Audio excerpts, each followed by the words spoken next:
तो जल्दी आजा राजा जी, होली में कैसे बाजी बाजा जी, अरे तू जल्दी आजा राजा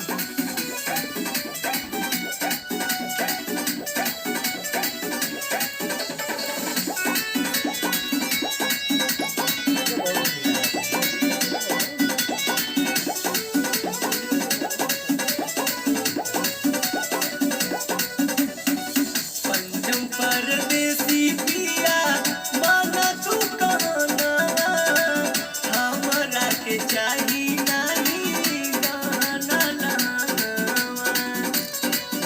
तेरा हमको कुछ ना चाहिए, सुना जल्दी आजा।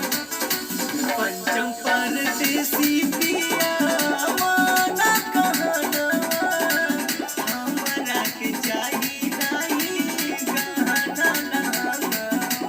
हमर तू हवा खजनवा, कुछ नहीं चाही सजनवा, होली में कैसे बाजी बाजा जी, जल्दी से घरे आ